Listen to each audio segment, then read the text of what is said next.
Welcome to Wesley Impact. I'm Keith Garner. Do you think entertainment and the Christian faith go hand in hand?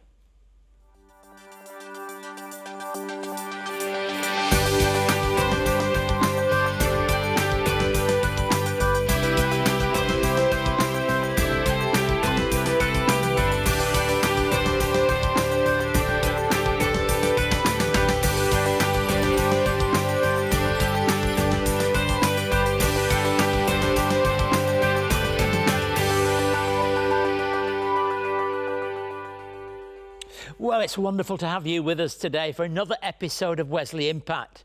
We'll start a two-part interview today with children's entertainer, Australian country music, golden guitar winning songwriter, Colin Buchanan. I spoke with Colin earlier this year at a Wesley Mission event in downtown Sydney. Before a room full of 300 people, we gathered together for a breakfast event. Now, Colin is perhaps best known for his time as a presenter on ABC's Play School and for his Christian songs and ministry. As I mentioned, he's won a number of golden guitars at Tamworth and has recently released a new album called Calvary Road. I'm sure we'll enjoy the conversation with Colin a little later on. I'll also be joined by Elizabeth Ray and the Wesley Impact Band, who'll bring us the song The Gardener, and I'll share some thoughts on the parable of the 10 bridesmaids and the Gospel of Matthew. Now, this really is a vital part. We're moving towards Advent, and we've got in the next 2 weeks a couple of passages from the end of Matthew's Gospel, significant ones. But first, here at Wesley Mission, we seek to do all the good we can with all into whom we come in contact with. Since we began well over 200 years ago, we've always been committed to the family and children. Now, the programs that we run have come and gone. Some have been adapted and changed to suit the demands of the community, while others have had to make way for new programs. While we do this, the things that we might make room for and change, the purpose and the passion of our work has not changed. As a large community organisation, Wesley Mission works with the government to provide community services and for volunteers and for those who support us to help the vulnerable and the needy, and also services that seek to help people to improve current situations and whatever they might be. One such programme is Parents Next. This is where we help parents who have been out of the workforce for a significant period of time to re-enter, finding meaningful employment. Let's take a look together. Parents Next is a very, very unique and innovative programme. There's only 10 of these programmes around Australia. We've got 2 at Wesley Mission, one in Bankstown and one in Wyong. The Commonwealth Government's put them up to see if we can actually do something about those people who have children and yet looking for work and looking for the next stage. And when you've been out of the workforce for maybe 5 years, it's a real web to get through and to know how to get back. So that's really what Parents Next is all about, helping families and helping people to get back into the workplace. It's an initiative for parents who have got children from 6 months of age up to 6 years of age, and the idea is for us to encourage them and to enable them to re-enter into community activities. We connect them into the community with childminding, play groups. They may have already completed certain components, say for a diploma or what have you, but they haven't completed it due to having children, so we re-enter them back into TAFE. It's a person-centred care approach where we really try and seek exactly what they would like and how they would feel comfortable to re-enter the workforce by the time their child reaches school age. The best part of my job is to listen to the feedback from the clients. Like, I just met a lovely young lady today. She has a 5-year-old son that's entered school, and she wasn't confident because she actually left school in Year 9. And so because of Parents Next, they've actually encouraged her to go back to complete her Year 10 certificate, which then she'll continue on finishing Year 12. And when I actually asked her, you know, what was the main focus and reason, what gave you sort of that inspiration, she said it was my son. So the more education that I have, the more opportunities I can provide for my son. What we find exciting about this new contract is it allows us to bring a whole of person approach to the family. So it's not just looking at a single dimension such as employment. We don't just address the presenting need, but the holistic approach. so that we can work to assist people with not only the presenting problem but also the elements that will sort of that has made that problem such an issue. Wesley has a range of different services that we're quite proud of, and we work to try and bring them to bear with the families working in the local area.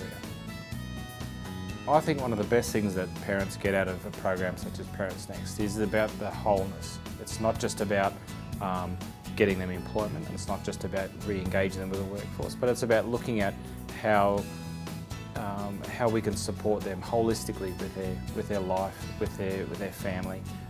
What areas do they need support in, and we can look at ways of doing that. It's a small piece in a larger wheel that we're quite proud of at Wesley, being able to bring a range of different services to support the individual. Look, I think this whole project is one big message of encouragement. Today, as we've had our opening, we've got people from the whole community here. And I think that's tremendous. I think there's lots to be encouraged about. I think it's possible to re-enter the workforce, however hard it is. I think it's possible to do that, and this is a statement that we believe in that. If you would like to learn more about Wesley Mission, visit wesleymission.org.au. You can find help in our community services, connect with our church and congregations, discover a volunteer role that suits you, stay up to date on the latest news and information, donate to support our work, and help make a positive difference in your community. You can also connect with us on social media and subscribe to receive the latest news and information about Wesley Mission directly into your inbox. Visit wesleymission.org.au.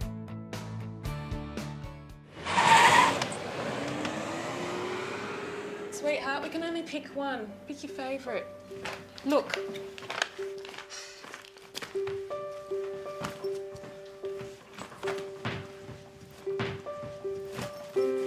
Come on.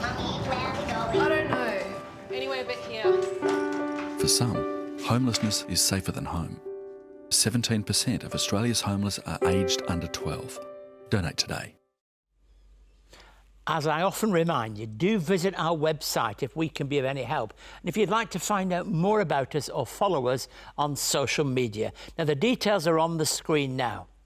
I mentioned that I spoke with Colin Buchanan at an event held in the Wesley Centre in Pitt Street, Sydney, earlier this year, before a room of 300 people. Now, Colin is best known for his work on ABC's Play School and many of his children's songs, but I chose to ask him about his early career. Colin, you really are known by so many for Play School. I think that's not something that you feel ashamed of in any way. It was an important thing for you, wasn't it? Oh, absolutely. You know, I was at the APRA Awards, which is the... I know we got financiers here, but there's another APRA, which is the Australasian Performing Rights Association. It dwarfs your APRA. And a fella came up to me who was maybe in his late 20s, early 30s, and he very earnestly said, I want to thank you for Play School. That really meant a lot to me. I mean, the fact that he's 30 is, I should have been depressed, shouldn't I? But no, not at all. In fact, we were just talking about, Rick and I, about the treasured place that playing a part in someone's childhood and those who've played a part in your childhood, you can think back. If I said, second class teacher, or name someone who was kind to you as a child, you can think of those people, and that's a very treasured thing. And Play School was great privilege. And that's in your Christian ministry. You followed that through being a children's entertainer and Christian ministry in that area. How significant is that? And what is it that's particularly significant when you're working with young people? Ooh, well, it really helps to remember that you used to be one, and if you can remember what that was like. When I first started Play School, one of the early childhood advisors just leant across and during a break in filming and said, just think of Elliot down at the end of that camera. And of course, you're not working with children; you're working with ABC employees. Right. But to think of that one child at the end of the lens, and I think that's been really important, to just think of that one child who's listening to the song, and to remember what it's like to be a child, to think about what engages you and what makes you curious, and and even in writing songs, not saying everything in a song, just saying one thing and children can really chew on that. And it's really lovely when a parent says, we've had some interesting conversations listening to your kids' Christian music in the car, because that song about the one thing, they start talking about that one thing and they want to know more about that. It's very Look, precious. Carol and I were able to come to Barney's when you did your concert there, and it was the same night that Adele was doing her second night at the... When she heard I had a concert on the same night, she was devastated. She really was. How are we going to get another 90,000 people? That's what I remember. The truth is, Colin, that you've just released an album, if you like, called Calvary Road. And the interesting thing about this album is it's about people who've influenced you as well, isn't it? It's about the people who've made up your life, the road that you've travelled. Yeah, it is. It is a journey. The road. Look, the road of my life took me to Burke in Western New South Wales to live in a little Christian community. I trained as a school teacher, and I started writing songs. That was my journal out there. And someone said you should enter a song in Tamworth. That was the phrase. I wasn't quite sure what that meant, but I rang up Tamworth and I sent a couple of songs into competitions, and that opened the door to music for me. And so as a songwriter, the kids' music was always there because I was writing songs for kids in church and Sunday school, but then I had this country career as a songwriter, and that's run right the way through the length of my career. But my kids' Christian music was really just something I really wanted to pop out there because it had been sitting there and friends said you really should, share this with the world. And so now, 20 years down the track, I really wanted an album that perhaps is a little bit of a glimpse into the back room of my faith and life with that songwriter hat on. And it's portraits of life and faith. One thing I find, perhaps proposition isn't as potent in declaring the gospel to people in the community. There's a recoil to proposition, but stories can be incredibly unraveling for us. And in the end, we're all living a story. I know it's probably a cliche, but to realise there is no objective position to observe life from. Now, I hope you enjoyed that first part of the conversation with Colin. Join us next week and I'll continue the discussion looking at Colin's work in the country music scene and the release of his new album. Now let's welcome Elizabeth Ray to sing The Gardener. The gardener kneels with his hands in the soil, looking around at the garden. His hands, they are green, and his smile, it is warm. This is the place where great things are born.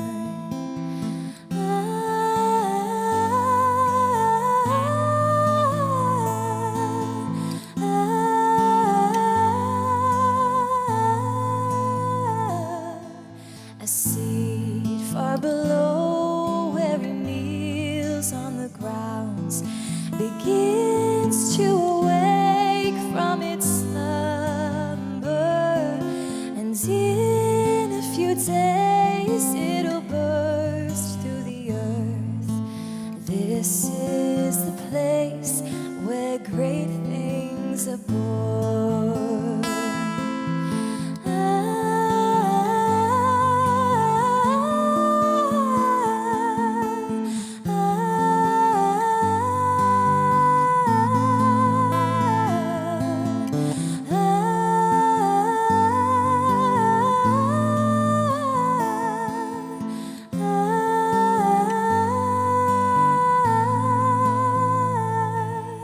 His skin has been won from the work of his hands. His eyes come alive as the seeds from the land rise from the depths and reach up to the sun. And he won't stop working until it is done. The gardener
the day turn to night.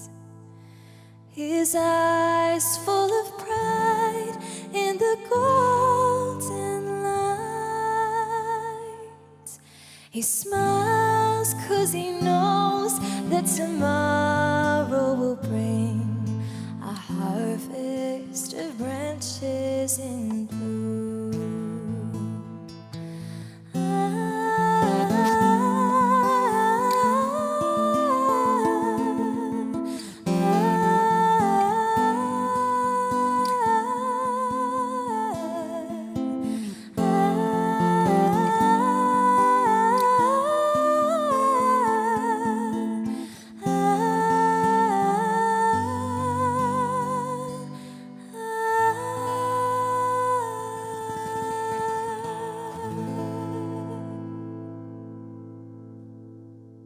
Over the years of Wesley Impact, Keith Garner has had hundreds of conversations sharing stories of hope, resilience, love and the Christian faith. Perspectives on Faith and Leadership is a collection of inspiring and insightful conversations with people who are leaders in their field, including the New South Wales Police Commissioner Andrew Scipione, CEO of Lifeline Australia John Brogden, the inventor of the cochlear ear implant Professor Graham Clark, founder of Shed Happens Ian Watto Watson, respected Australian journalist Lee Hatcher, and the former Chief Inspector of the New South Wales Police Gary Raymond.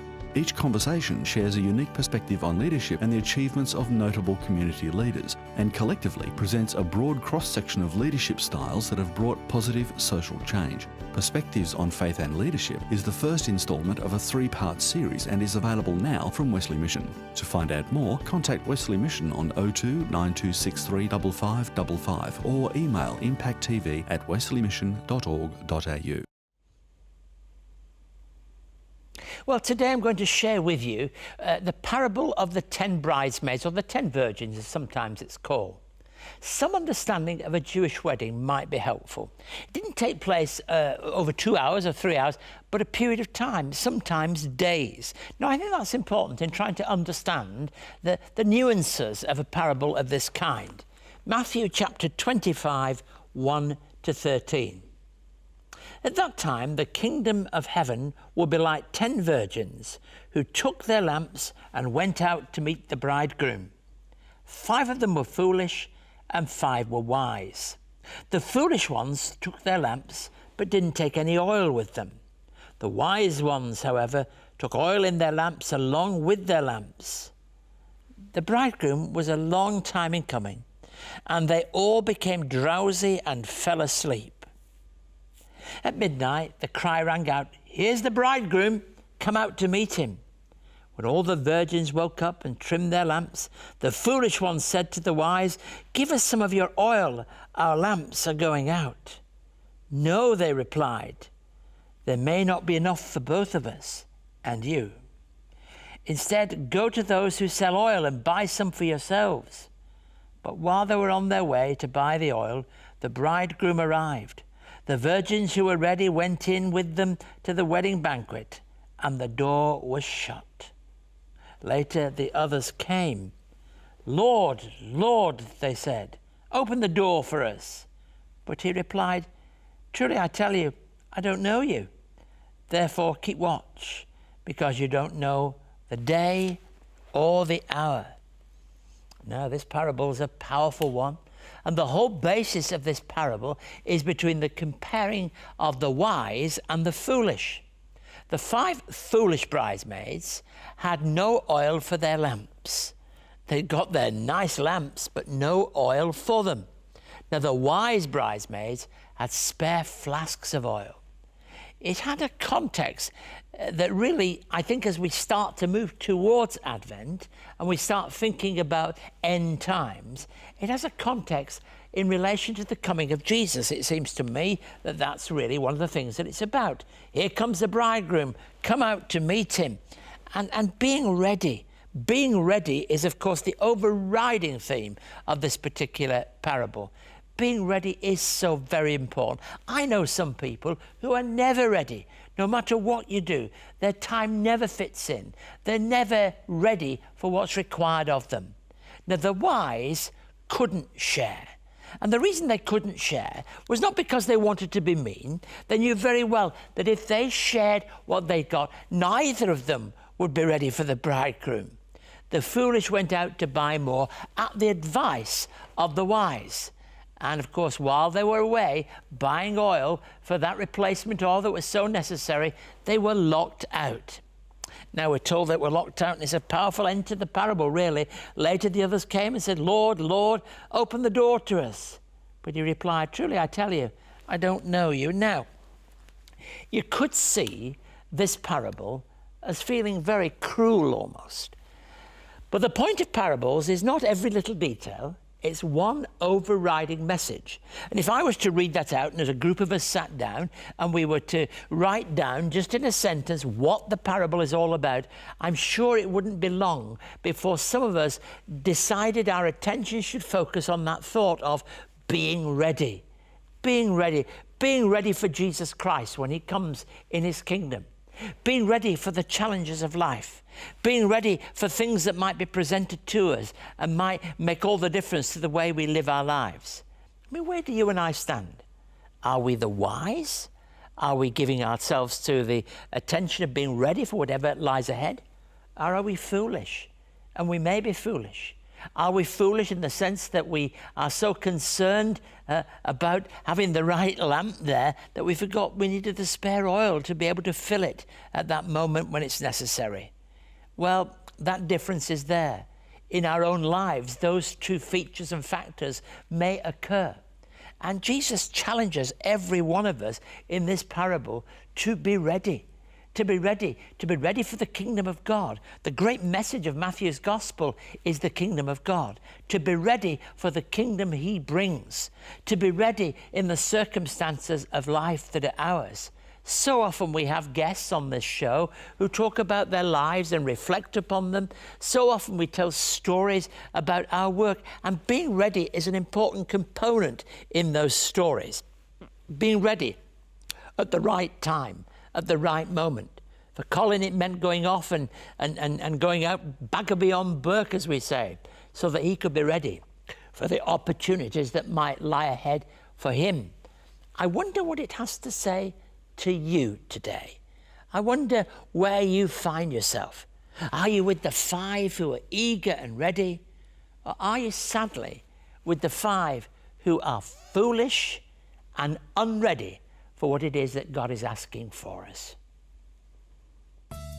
If you would like to contact Keith and find out more about today's program, write to us at Wesley Mission, Post Office Box A 5555, Sydney South 1235, or you can send us an email to impacttv@wesleymission.org.au. On our website, you can catch up on past episodes of Wesley Impact, find out more about our work, read online magazines and articles, and connect with us on social media. You can also connect through Keith's blog and stay up to date on all the latest news and information from Wesley Mission, wesleymission.org.au. Well, thank you for your company today. I hope you found my thoughts insightful and helpful. I hope you enjoyed the first part of that conversation with Colin Buchanan. It's very interesting. Don't miss it next week. Do visit our website to find out more about the work we do at Wesley Mission, or if there's some way in which we can be of help to you. Sometimes people write and ask for something. I can't send bags of money to everybody, but they might ask a question about how you can find help in a way, and sometimes we've been able to help where we can. We have a new interface which is much more intuitive on the website. It makes it easier to find help in the services that we provide. The website address is on the screen now. Thank you for joining us once again, and I look forward to your company again next week, when I hope you'll join us. Second part of that interview, new things, good music, good company. Join us at the same time next week. Thank you, and God bless you.